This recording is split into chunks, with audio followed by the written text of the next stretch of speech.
বিশ্ববাজারে তেলের দাম বাড়াকে যুক্তরাষ্ট্রের জন্য লাভজনক বলে মন্তব্য করেছেন মার্কিন প্রেসিডেন্ট ডোনাল্ড ট্রাম্প। নিজের সামাজিক যোগাযোগ মাধ্যম ট্রুথ সোশ্যালে দেওয়া এক পোস্টে তিনি বলেন, তেলের দাম বাড়লে যুক্তরাষ্ট্র অর্থনৈতিকভাবে উপকৃত হয়, কারণ দেশটি বর্তমানে বিশ্বের সবচেয়ে বড় তেল উৎপাদনকারী। ট্রাম্প লেখেন, তেলের দাম যখন বাড়ে তখন আমরা প্রচুর অর্থ উপার্জন করি। তার মতে বৈশ্বিক জ্বালানি বাজারে যুক্তরাষ্ট্রের শক্ত অবস্থানই এই সুবিধা এনে দেয়। তবে তেলের দাম বৃদ্ধির বিষয়টির চেয়েও বড় উদ্বেগের জায়গা হিসেবে তিনি উল্লেখ করেন ইরানের পারমাণবিক কর্মসূচিকে। ট্রাম্প বলেন, ইরানকে পারমাণবিক অস্ত্র তৈরির পথ থেকে থামানো এখন সবচেয়ে গুরুত্বপূর্ণ, কারণ এটি শুধু মধ্যপ্রাচ্য নয়, পুরো বিশ্বের জন্য হুমকি হয়ে উঠতে পারে।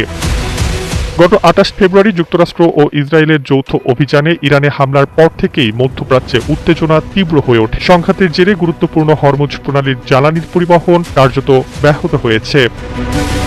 এর প্রভাব ইতোমধ্যেই বিশ্ববাজারে পড়তে শুরু করেছে। বিভিন্ন প্রতিবেদনে বলা হচ্ছে, আন্তর্জাতিক বাজারে তেলের দাম ব্যারেল প্রতি $100 ছাড়িয়ে গেছে। বাজার বিশ্লেষকদের আশঙ্কা, পরিস্থিতি দীর্ঘস্থায়ী হলে এই দাম $200 পর্যন্ত পৌঁছাতে পারে, যা বৈশ্বিক অর্থনীতিতে নতুন চাপ সৃষ্টি করতে পারে।